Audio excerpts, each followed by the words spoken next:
여기서 우리가 한번 다른 사람들을 한번 추정한다라고 할 때 우리가 학문적으로나 역사적으로 그것이 어느 정도 타당할까? 우리가 마태가 쓰지 않은 가능성을 염두에 둘 수는 있겠지만 그러면 그 대안이 뭘까 할 때 그 나머지 대안이 마태보다 더 역사적이지도 않고 학문적이지도 않다는 것입니다. 이것은 신앙적인 문제만이 결코 아닌 것입니다. 따라서 우리는 학문적이요, 역사적이요, 신앙적으로 전통적인 입장을 그대로 수용하는 것이 전혀 어려움을 느끼지 않는 입장입니다. 자, 그럼 마태는 유대인이죠. 그리고 이 마태복음을 읽다 보면 이 저자와 우리가 저자를 모른다 할지라도 이 책을 읽다 보면 처음부터 마지막까지 이 유대인들, 이스라엘 사람들을 염두에 두고 쓴 이 복음서라는 것이 분명히 드러납니다. 가장 대표적으로 이 천국, 이 하늘나라라는 말이 나오고 있죠. 자, 유대인들은 하나님의 나라보다는 이 하늘나라, 이 하늘들의 나라라는 말을 썼습니다. 우리 한글 성경에서는 천국으로 되어 있죠.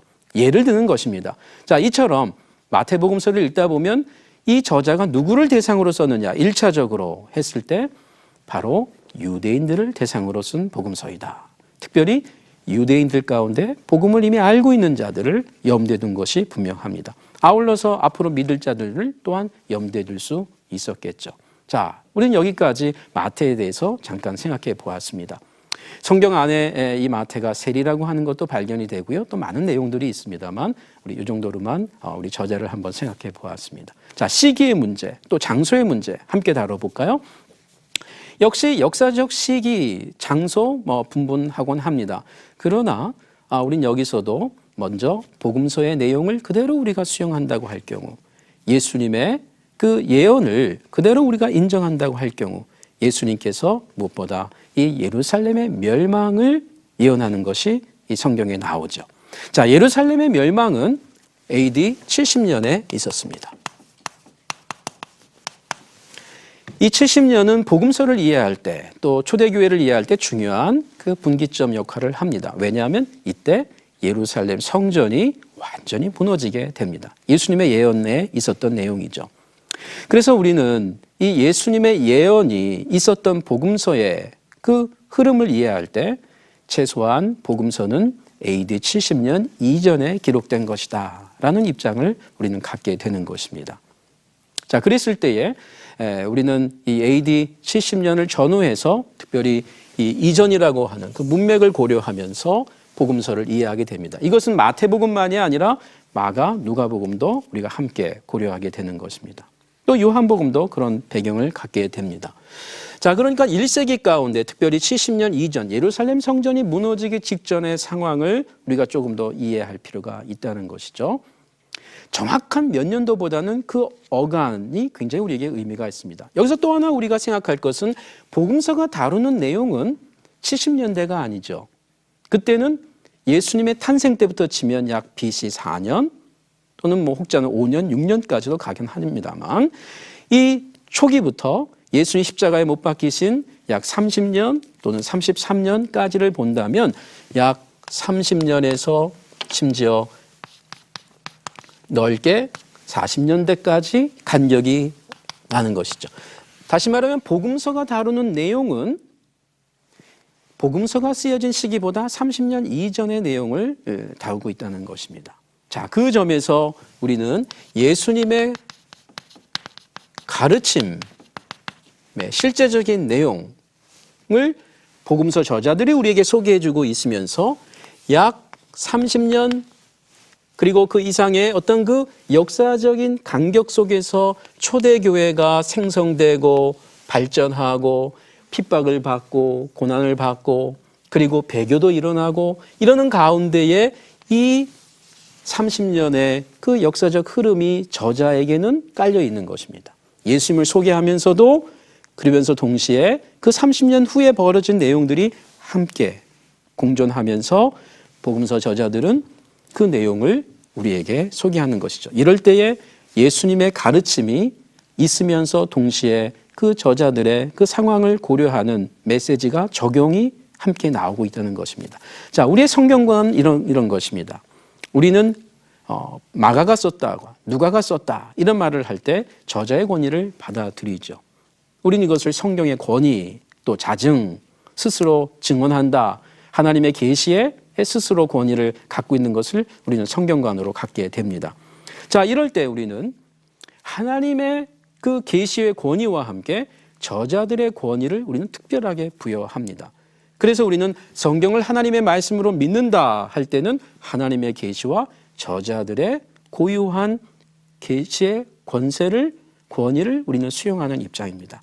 따라서 마태가 본 관점이 단순한 관점을 넘어서는 사도의 권위와 그리고 하나님의 성령의 영감의 그 능력으로 우리는 그것을 받아들이는 입장입니다. 자, 우리는 이렇게 해서 마태의 개인적인 또 시기적인 문제를 생각해 보았고요. 장소에 있어서는 많은 곳이 소개가 되고 있습니다만 가장 유력한 곳으로는 그래도 알렉산드리아, 이집트에 있는 곳이죠. 그리고 가이사랴, 사마리아 쪽. 그리고 또 한 가지는 이 안디옥을 예를 듭니다. 이 가운데서 가장 추정을 많이 받고 있는 후보 장소는 바로 가이사랴, 안디옥을 이야기합니다. 이 안디옥은 사도행전에 보면 이 무명의 사람들이 가서 흩어졌던 사람들이 가서 세워지는 이방인 교회의 대표적인 교회이죠. 자, 그래서 이 마태복음의 기록 장소에 이에 있어서는 이 안디옥을 우리가 많이 추정하게 됩니다. 그 이유 중에 하나는 그곳에서 이 디다케 가르침 교훈집이라고 하는 그 책이 나오게 되는데요. 그 책의 내용과 마태복음이 매우 유사한 것이 많이 있기 때문입니다. 자, 그리고 우리는 이 마태복음이 쓰여진 목적에 대해서는 다른 복음서와 함께 먼저 공통적인 내용을 강조할 필요가 있습니다. 과거에는 각 복음서를 너무 강조하다 보니까 이 각 복음서의 특징, 특별한 장소, 특별한 대상 이걸 너무 강조한 것이 있습니다. 물론 그런 것이 없지는 않을 것입니다. 그러나 우리는 1세기에 공통적인 것이 훨씬 많았다는 것입니다. 다시 말하면 마태복음이나 마가복음이나 누가복음이나 요한복음이 각각 그 대상들이 분명히 있고 또 쓰여진 내용들이 있지만 그러나 그 가운데에서도 서로 공유하는 바가 많이 있었다는 것이죠. 그 공유하는 바가 가장 중요한 목적 중에 하나라는 걸 우리가 놓치면 안 되겠습니다. 그런 점에서 마태복음은 무엇보다 그 당시 성도들의 그 목양을 위한 것이었습니다. 목양적인 글쓰기였습니다. 이미 복음을 알고 있고 핍박을 받고 유대교로부터 그리고 로마로부터 그리고 그 안에서 또한 배교가 일어나고 다시 유대교로 돌아가고 이런 어떤 문맥 속에서 복음적이고 목양적인 목회적인 그 의도가 가장 강한 것을 우리가 잊어서는 안 될 것입니다. 특별히 마태복음에는 이 유대교를 배경으로 두고 있는 이 성도들을 또 그 대상을 염두에 두기 때문에 이 구약의 많은 뿌리를 갖고 있는 것이 사실입니다. 그 점에서 이 율법이라는 주제라든지 또 이 하나님의 의라고 하는 주제라든지 뭐 이런 주제들을 염두에 두면서 우리 복음서가 또 부수적으로 갖고 있는 그 메시지가 안에 있다고 봅니다. 우리 문학적 특징을 짧게 한번 살펴보겠습니다. 이 문학적 특징으로는 무엇보다 이 마태복음은 구약 성경과 깊은 관련성을 갖게 됩니다. 그러다 보니까 이 구약 성경의 의미 있는 숫자들을 염두에 두고 있습니다. 가장 대표적으로 마태복음에는 5개의 긴 강화가 나옵니다. 예수님의 긴 설교들이 나온다는 것이에요. 그 5가지의 긴 강화들이 왜 5가지가 나왔을까? 예를 들면 5장, 6장, 7장에 산상수훈이 있고요. 또 10장에 가면 예수님의 선교 강화가 있고요. 또 13장에 가면 천국 하늘나라 강화가 있고 또 18장에 가면 예수님의 이 제자도 강화가 있습니다. 이렇게 긴 예수님의 강화들이 5권이 나오는데 그 5권은 아마 구약 성경의 모세 오경을 염두에 둔 것일 것이다. 이런 이해를 갖게 되는 것입니다. 그러면 그냥 그렇게 유추만 하는 것입니까? 아닙니다. 그 유추 가운데에는 이 특별하게 의미 있는 마태의 그 마지막 표현이 있기 때문입니다. 한번 여러분 성경을 한번 보실까요? 여러분 성경에 이 마태복음 안에 보면 예수님의 그 글쓰기 이 강화 다음에 나오는 아주 규칙적인 내용들이 있습니다. 예를 들면 7장 28절에 강화가 끝나자마자 예수께서 이 말씀을 마치심에 자, 이와 같은 표현이 우리 복음서에는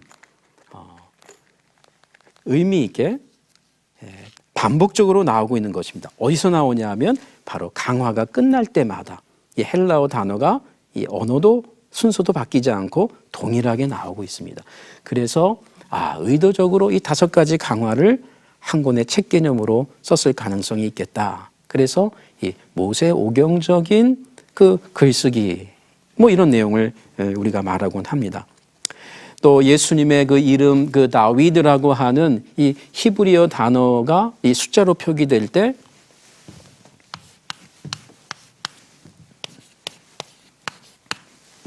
이렇게 다윗의 후손으로 오신 예수님께서 이 다윗이라고 표현할 때에 이 히브리어 알파벳이 갖고 있는 그 당시에 숫자 표현이 있었는데요. 이걸 다 더하면 16이 되죠.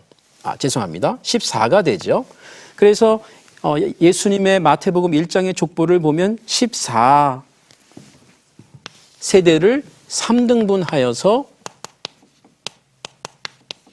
소개하고 있는 것을 봅니다. 그래서 예수님께서 다윗의 후손으로 오신 것을 이렇게 배경으로 깔고 또 소개하고 있다. 또 이렇게 우리가 이해를 하게 되는 것입니다. 이 외에도 마태복음에는 예수님의 여러 가지 사역과 관련해서 이중적인 증인들이 많이 나타납니다. 그래서 2 증인이 나타나고요. 또 2 소경이 나타나고 또 여러 가지 이 2명과 관련되는 본문들이 나타나고 있는 문학적인 특징을 갖고 있습니다. 베드로에 대한 표현이 다른 복음서에 비해서 많이 나오고 있고요. 이것은 아무래도 사도들을 대표하는 성격을 갖고 있고 또 모든 지도자들을 염두에 둔 그런 어떤 고려라는 생각을 갖게 됩니다. 마태복음에만 이 에클레시아, 이 교회라고 하는 단어가 또 우리에게 소개되는 것도 특징입니다. 마태복음에는 유대교적인 성향이 아주 강하면서 동시에 이 유대교적이지 않은 비유대교적인 표현도 즉 이방인들을 위한 표현도 나타납니다. 아주 의미 있죠? 흥미롭죠? 유대인들을 매우 격려하는 표현도 나오지만 비유대교적인 표현도 함께 나오고 있다. 이것은 아무래도 유대인만을 염두에 둔 것이 아니라는 것. 유대인을 1차적으로 염두에 뒀지만 비유대인도 염두에 두고 있는 이런 배경이 될 것입니다. 무엇보다 이 마태복음에는 하나님의 함께하심, 이 임마누엘 사상이 처음부터 마지막까지 아주 강하게 나타나고 있습니다.